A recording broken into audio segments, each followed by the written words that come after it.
Jim Bob Cooter's got a little bit of a challenge this weekend and every weekend because he's got Gardner Minshew at quarterback and not Anthony Richardson. But this weekend might be especially troubling for Jim Bob Cooter and the Colts offense because they're going up against Cleveland Browns and Myles Garrett.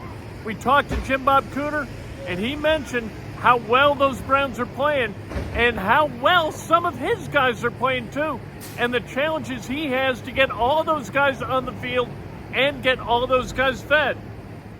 Every game ends up a little bit different in this league. Sort of how it shakes out situationally. Obviously, we ended up behind a little more than we wanted to be and a little earlier than we would ever want to be. I think that certainly factored into the numbers a little bit. But give credit, a lot of credit to the Jacksonville Jaguars defense and their plan coming in.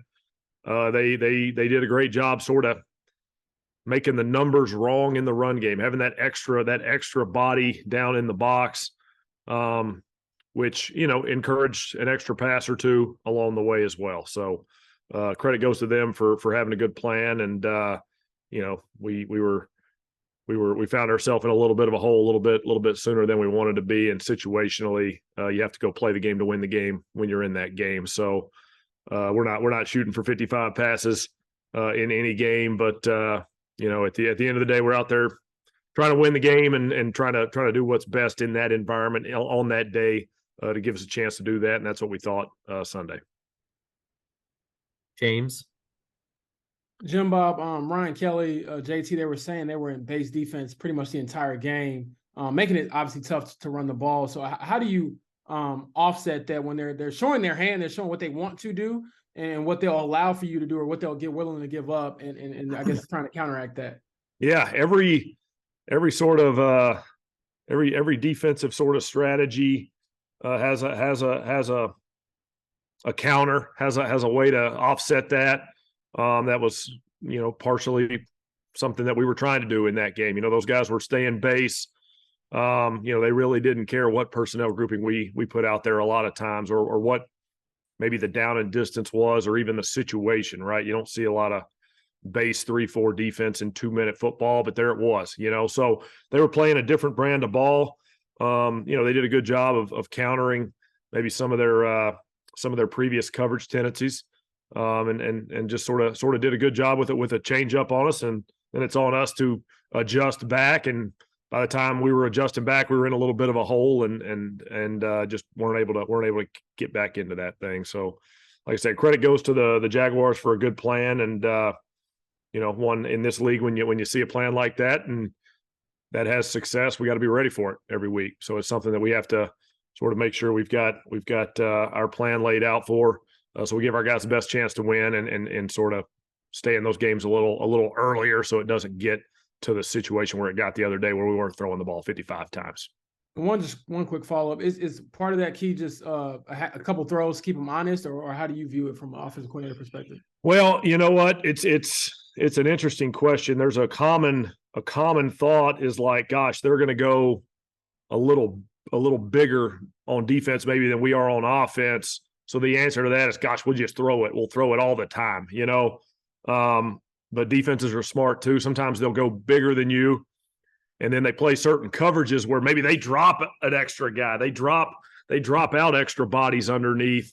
So it's a balancing act of, okay, are they going a bigger personnel group than us? Is that a true sort of, I'll just use sort of generic numbers here. Let's say a team's a cover 3 team. That's kind of the hot coverage in the league, at least a few years ago, right? They play cover 3 every down. If they go base, do they stay cover 3, or does all of a sudden base you look up and it's cover 2 and it's cover 4 and they're dropping 8? These defensive coordinators are smart, right? They try to trick you sometimes into thinking, gosh, they're putting all these huge bodies in there.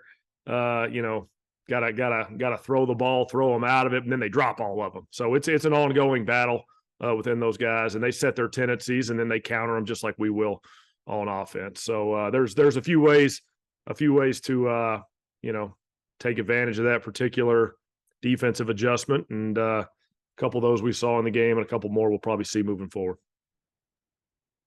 JJ? Jim Bob, you've had Blake Freeland and Wesley French start a combined 5 games this year. I guess, like, do opposing defenses, when they see a backup come in, especially a guy who doesn't have experience, do they usually try to like get after those guys? And kind of with that, what have you seen out of Blake and Wesley in those games?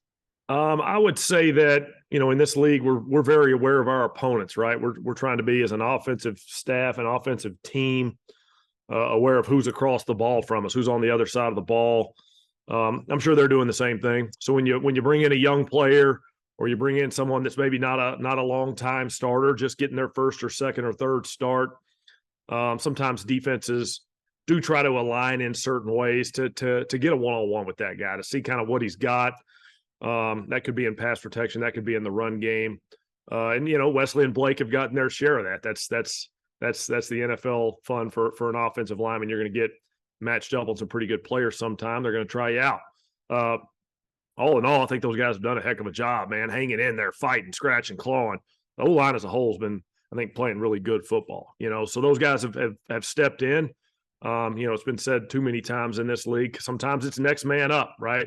Sometimes that next man's got to be up. Gosh, you're up for a game, you're up for 2 games, you never know in this league. So those guys are fighting out there to play good ball. Not always 100%, but gosh, they're giving all their effort. They're fighting, scratching, clawing. And in some issues, really, or in some instances, I should say, really holding their own versus some really good players. So we're encouraged with both those guys. Like I said, we're encouraged with the direction that things going up front. The level those guys are playing, it's heading in a good direction. So. Joel? You guys had Zach and JT out there together a little bit. Is that maybe one of the ways to get defenses to hesitate, maybe not key? I mean, you don't, obviously Anthony was doing that for you, but when both of those guys out there, does it make them maybe hedge a little bit? Yeah, I think it's important, for us as an offensive staff to have, every week full awareness as we're putting a plan together for how we're going to attack the defense that week, full awareness of sort of who we have up and available on offense that week, right? And JT, obviously a lot has been said and written about, hey, he's on his way back, right? Got his 10 snaps the first week. He's progressing as a snap count type perspective. Zach's been playing really good football too. So, sometimes to get both those guys on the field at the same time may be a little bit of a different look for a defense. Meanwhile, we're just getting 2 good football players out there and letting them do maybe some different things as they go. So yeah, I think it's something that as the year goes, we'll keep an eye on. Some weeks that's a good idea. Some weeks that's not the best idea. It's a little bit opponent dependent sometimes with that stuff. But I think the running back position's another group's doing a nice job, really playing good ball. And as things continue to develop, we'll certainly look for ways to best utilize our guys to go out there and have success and help us win. A few more. Thomas? Jim Bob, sticking with the running back room, Zach Moss has forced the 5th most missed tackles among running backs. How essential will yards after contact and holding their own, as you said, be against a top defense like Cleveland? Yeah, it's huge. It's huge. Cleveland's playing excellent defense. I don't have to pump them up any more than you can already read about out there. They're playing great football. They're making it really tough on offenses to move the ball, score points. They're going to make you really earn every yard, earn every first down, earn every third down conversion, all those good things. To hand the ball to a good player and have him make a few extra yards maybe after that first contact is important. It is important. In this league, we're looking for every single edge, and we're drawing up all these cool plays, but sometimes all these cool plays, you just let Zach Moss make the guy miss, right? Or Jonathan Taylor or any of our guys, right? Those are good football plays too. And Zach's been doing a heck of a job out there. We'll continue to watch him run. Dominic? Yeah, Coach, what strides have you seen Josh Downs make game to game? It just seems like he's getting better and catching everything thrown at him and getting open at a pretty high clip. Yeah, Josh does a nice job. Josh, kind of got thrown into the fire pretty early as a rookie. He's out there for quite a few snaps, almost every game this year. He's putting in a lot of different situations. We ask a lot of him as a route runner. Give him some freedom to operate a little bit on some routes. And for a young guy, you don't always do that. You got to be maybe careful doing that too much. But Josh is certainly into it. When we talk about routes or talk about how we think a DB might play or how what's the best way to get open, Josh is really into those notes and really kind of thinking about it himself. And I think Shane talked about it the other day, like just that touchdown catch he had. That was a couple of pretty intense conversations. Gosh, do you think this or do you think that? All right, how's this corner going to play? How's that corner going to play? I want to try this. I want to try that. He's into that. He wants to get open, right? It's in this league, it's man to man. Can you beat your man a lot of times? And Josh found a way to do that on Sunday, and he's been doing that quite a bit. We gotta keep him coming, but we're super encouraged with Josh and looking for more moving forward. Last one, Kevin. Jim Bob, Cleveland specifically, like when you see a defense do what they've done, usually there'd be a bunch of turnovers filled with it. They haven't been necessarily a huge takeaway unit. Does that even tell you more maybe about just kind of their natural ability to just stop you and get you off the field? Yeah, whatever I'm seeing on tape, I'm seeing good defensive football being played. These guys fly around. They play full speed, high effort group.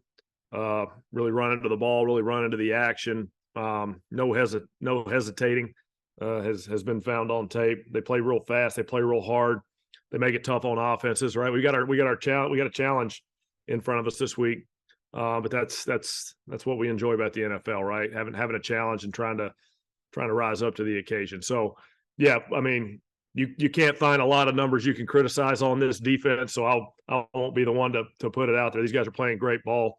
We're excited to compete against them, and this time of the week, trying to put together a good plan. Put together a good plan, give us a chance to win this game, and see if we can't have a chance to compete.